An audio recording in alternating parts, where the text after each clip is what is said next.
Sejam muito bem-vindos, senhoras e senhores, a mais um vídeo do nosso canal. Já estamos no nosso terceiro vídeo dessa série, que conta a história da Segunda Guerra Mundial. No vídeo 2 a gente viu que Hitler tirou vantagem dos erros de França e Grã-Bretanha, que conseguiu tomar a capital francesa Paris e que tinha invadido o país a leste e agora também a oeste. E nesse momento você volta as atenções para cá para descobrir junto comigo que história é essa.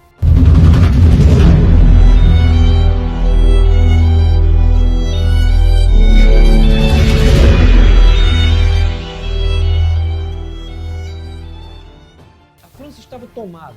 Paris era o símbolo máximo da vitória de Hitler, que pousava orgulhoso para fotos com a Torre Eiffel como fundo. Antes de continuar, galera, eu peço que vocês se inscrevam no canal, deixem seu joinha e comentem suas impressões para que o YouTube entenda que esse canal é relevante. Se você assistiu aos vídeos anteriores, viu que a França e a Grã-Bretanha formaram uma aliança conjunta para combater o nazismo na Europa. Mas no atual cenário da guerra, como a França tinha caído, os britânicos estavam sozinhos. Hitler sabia disso e voltou as atenções para lá. De uma só vez mandou a Luftwaffe, a Força Aérea Alemã, voar para Londres com o objetivo de tomar a capital inglesa. Segundo a inteligência alemã, o exército britânico só tinha mais 200 aviões operantes nas batalhas. O destino da Europa e do mundo estava em jogo. E o único país que lutava para evitar isso parecia debilitado para lutar contra a poderosa Alemanha nazista. Quando a Alemanha tomou a França, ainda restavam algumas províncias e cidades francesas que resistiam à invasão. Numa tentativa de resistir de todas as maneiras a uma tomada completa da França, Churchill, o primeiro-ministro britânico, enviou tropas expedicionárias para lutar junto às batalhas com os franceses. Mas infelizmente foram arrasados, galera. Os tanques Panzers alemães e a Luftwaffe, a Força Aérea, eram verdadeiras máquinas de destruição. Os ingleses foram obrigados a recuar e ficar numa pequena faixa do canal próximo ao mar. A pressão em cima de Churchill no parlamento inglês era enorme. Parlamentares insistiam que Churchill negociasse com Hitler para que a Alemanha não invadisse a Grã-Bretanha. Mas o primeiro-ministro britânico não queria nem saber disso. Acho que quando tentaram convencê-lo a falar com Hitler, ele dizia: "Eu vou falar com um cachorro desse, rapaz." Brincadeira, galera, mas registros históricos datam de que sempre que o assunto de negociar com Hitler surgia, Churchill era enfático em dizer: "Não falo com aquele homem." Uma curiosidade interessante sobre esse momento, que se aplica aos nossos dias, é a seguinte: se você é homem e já passou dos 18 anos, provavelmente já tenha ido a alguma junta militar para se alistar no exército e solicitar sua reserva nas Forças Armadas. Se liga na matéria dos jornais britânicos na época da guerra. Todos os reservistas convocados para a guerra, galera. Eu digo isso porque a maioria dos jovens que tiram sua reservista nem se dão conta da importância desse fato. Se você reservista for chamado, é obrigado a ir à luta, meu amigo. Então bora pagar umas academias aí, começar a correr e baixar o bucho. Afinal de contas, nunca se sabe, né? Eu já expliquei isso, mas deixa eu refrescar a sua cabeça. A Alemanha tomou a França, e esse fato significava que tudo quanto fosse de recurso francês, tudo que fosse inclusive de poder de combate, a Alemanha poderia usar para juntar ao seu exército já forte e torná-lo mais forte ainda. Churchill percebeu isso. Ele sabia que a França tinha a maior frota naval do mundo e agora essa frota estava nas mãos de Hitler. Isso foi um fato que assustou. Eu acho que ele pensou assim também: se Hitler se ligar nisso, eu tô lascado. Isso fez tomar uma decisão difícil, galera. O primeiro-ministro britânico sabia que a maior parte da frota francesa estava ancorada na Argélia. Deixa eu te mostrar onde fica a Argélia, onde fica a França e onde fica a Grã-Bretanha. Pronto, agora eu vou te explicar. Churchill, com o coração partido, atacou de surpresa a frota francesa, matando 1.300 militares franceses no ataque. Tudo isso para que Hitler não tivesse poder sobre a frota. Porque se isso acontecesse, galera, como diria um velho dizer daqui do Nordeste, o bozote empenado. Se você se lembra do que eu falei, deve ter se chocado com isso, porque os franceses e britânicos eram aliados.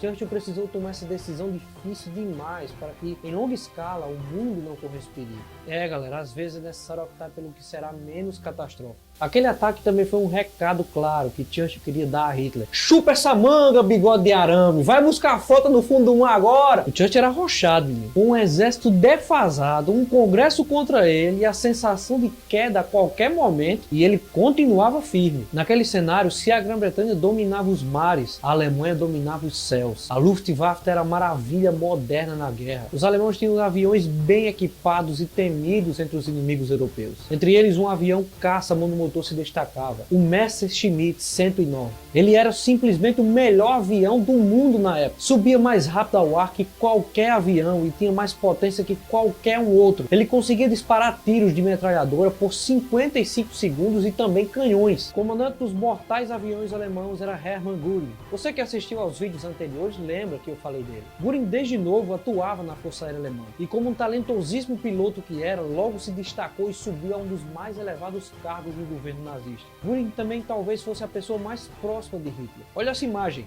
Hitler foi o padrinho do filho dele na cerimônia de batismo da criança. Göring prometeu a Hitler destruir as defesas britânicas no sul, aquelas que tinham atacado a frota francesa em 4 dias, e toda a RAF, a Força Aérea Britânica, em 4 semanas. Será que o menino era confiante? Em 10 de julho de 1940, a batalha entre alemãos e britânicos oficialmente começava, quando 60 bombardeiros alemãos atacaram um grande comboio britânico que levava mantimentos. De fato, eles conseguiram abater os comboios de navios comuns. O próximo alvo seria os navios de guerra da Grã-Bretanha. Só que um fato inesperado para os alemãos aconteceu. Quando os bombardeiros alemãos avistaram os navios de guerra britânicos no mar e pensaram que seria fácil derrubá-los, só bombardeá-los e pronto, o céu se encheu de aviões da Força Aérea Britânica. De uma só vez, 5 esquadrões da RAF tomaram os céus naquele momento. Foi incrível, galera. Era como se os britânicos já soubessem a hora exata que os alemães iam atacar. E se os alemães tinham na Força Aérea o tão temido Messerschmitt 109, os britânicos tinham o Supermarine Spitfire, um avião bombardeiro que podia não ser tão bom quanto o melhor avião alemão, mas fazia frente a ele sem dificuldade nenhuma. Naquela batalha, galera, só um navio britânico foi destruído. E dos 60 bombardeiros aéreos nazistas, 10 foram derrubados. Com aquela derrota humilhante, a Força Aérea Alemã tinha aprendido uma lição, mas o serviço de inteligência alemão se recusava a ouvir. O responsável pelo serviço de inteligência da Força Aérea era Beppo Schmidt. Ele era o cara que falava o que Göring queria ouvir. Ele afirmou ao general alemão que a Força Aérea Alemã venceria fácil a Força Aérea Britânica, o que nem de perto condizia com a realidade. Mas espera aí, não estou entendendo nada. A Força Aérea Alemã não era quem dominava os ares? Era o que se pensava, galera. Até que eles acharam um oponente à altura. Mas as informações que chegavam aos generais e até mesmo a Hitler era que a Força Aérea Alemã não tinha inimigo à altura. E essas informações foram um fator decisivo para Hitler intensificar ainda mais suas ameaças à Grã-Bretanha, de que iria invadi-la. Em 19 de julho de 1940, Hitler enviou uma mensagem oficial aos britânicos, alertando para eles negociarem um acordo com a Alemanha ou sofrerem as consequências. Churchill não demorou sequer uma hora para responder. A resposta foi um sonoro não. Para Hitler, aquela atitude de Churchill em negar o acordo mostrava que ele não sabia com quem ele estava se metendo. Então o Führer alemão emitiu diretamente uma nova ordem para a RAF para que bombardeasse mais pontos estratégicos britânicos, com o objetivo de fazer Churchill enxergar que iria cair junto com seu orgulho. Os registros históricos desse momento datam que Hitler disse de maneira muito arrogante: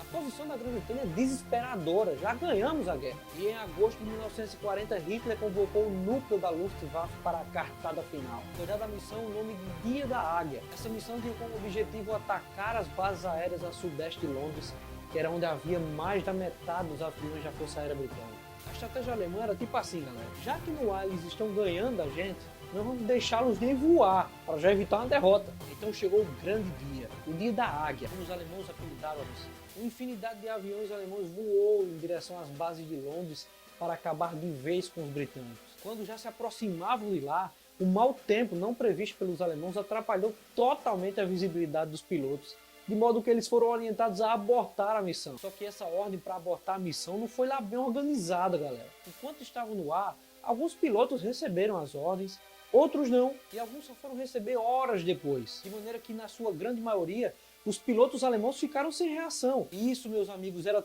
tudo o que os britânicos queriam. Os aviões britânicos magicamente surgiram em todas as partes, cercando os alemães, todos os lados nos ares de Londres. O Dia da Águia, que era para ser o dia do triunfo dos alemães, virou o dia de maior pesadelo deles. Naquela batalha, 47 aviões foram derrubados e 86 pilotos mortos, desaparecidos ou presos. Mas aí, diante dessa explicação do show estratégico dos ingleses para cima dos alemães, você pode ter se perguntado como danado eles sabiam da missão alemã, que era uma missão secreta. Os ingleses sabiam antecipadamente da chegada dos alemães porque eles haviam criado um super sistema de detecção e alerta de aviões chamado de Sistema Dowd. Eram 21 antenas de radar distribuídas por toda a costa britânica que conseguiam detectar aviões a 200 km.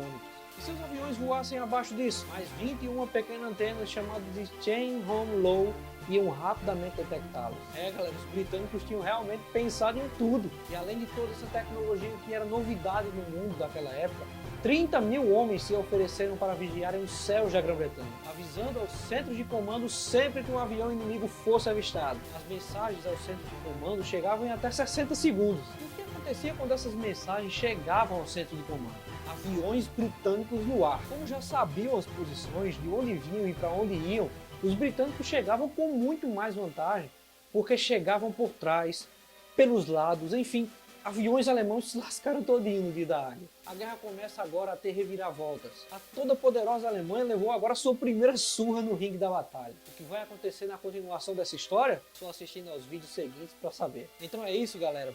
Fim de mais um vídeo. Eu vejo vocês no vídeo 4 da Segunda Guerra Mundial. Valeu!